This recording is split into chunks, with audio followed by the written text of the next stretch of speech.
Ever feel like you're the one left holding the bag, blamed for something you didn't really do? Oh, absolutely. Yeah, we're Yep. diving into that feeling today. We're going deep on a side of social dynamics that often slips through the cracks.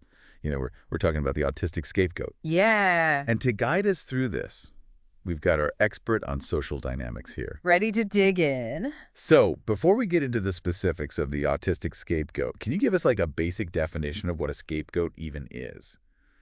It's like, I feel like everyone uses that word, Right. but maybe not everyone really gets it? You're right. It's a term that's thrown around a lot. Yeah. Basically, a scapegoat is the person who takes the fall for a group's problems, even if they're not the one who actually messed up. It's kind of a way to simplify things, make a complex problem seem easier, and dodge responsibility. Right, right. Yeah, that makes sense.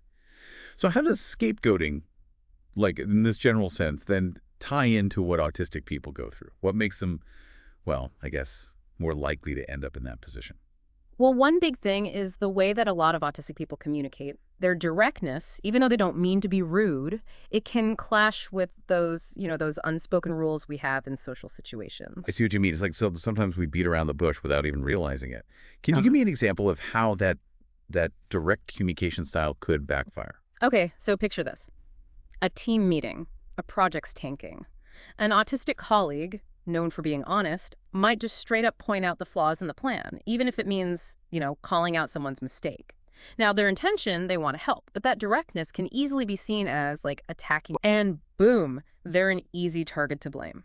So they're actually trying to help, trying to fix things, but how they say it ends up making them the problem. It's exactly that, and this kind of folds into another factor. The pressure to fit in, to go with the flow. Society, it often puts a premium on that.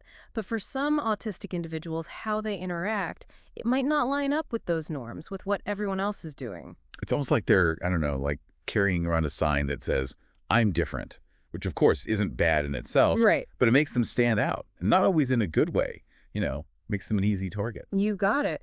And this whole thing can get even worse depending on how we see certain behaviors. Take stimming, for example. These are those repetitive movements or sounds that can actually be calming.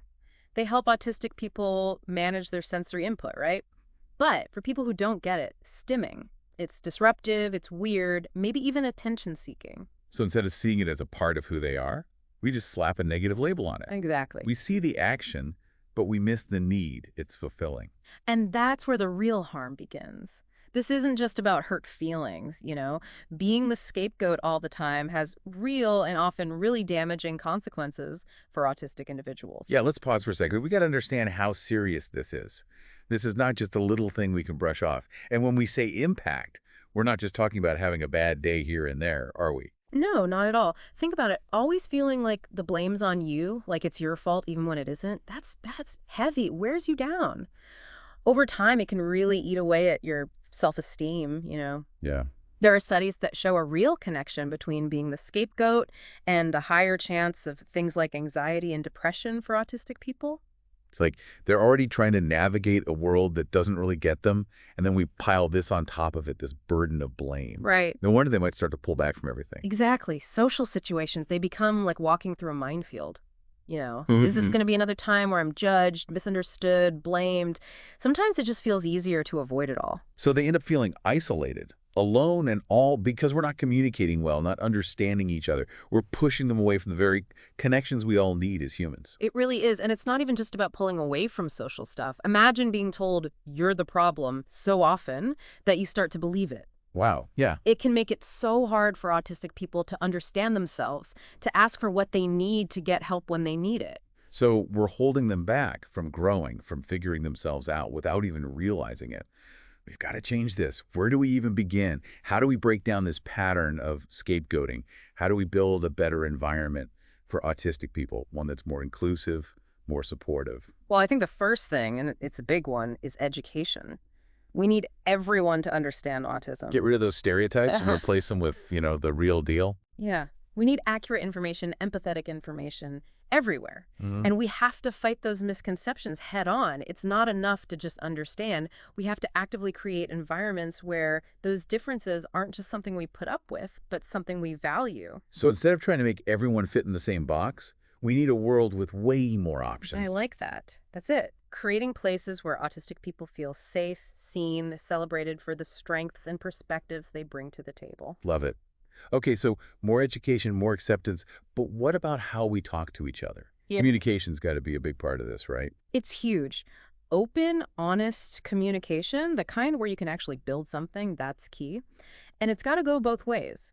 We need to encourage autistic people to speak up for what they need, share their experiences, and at the same time, we need everyone else to really listen with empathy, try to understand. So it's about making a space where we can all be real, say Right. what we need to say, knowing that people will listen and respect us, even if we say it differently. That's it.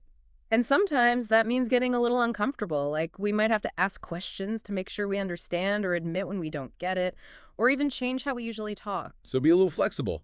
Meet in the middle. Yeah, exactly. And hey, there's no shame in getting some help from a professional. If someone's struggling with being the scapegoat, a therapist who gets autism can give them some really useful tools and support. It's like having a coach in your corner, right? Someone to help you navigate this whole social thing and speak up for yourself. I like that. This is about feeling strong, not like there's something wrong with you. This has been amazing. It feels like we really got under the surface of this, and saw how human it all is. I hope this got some people thinking about their own actions, too.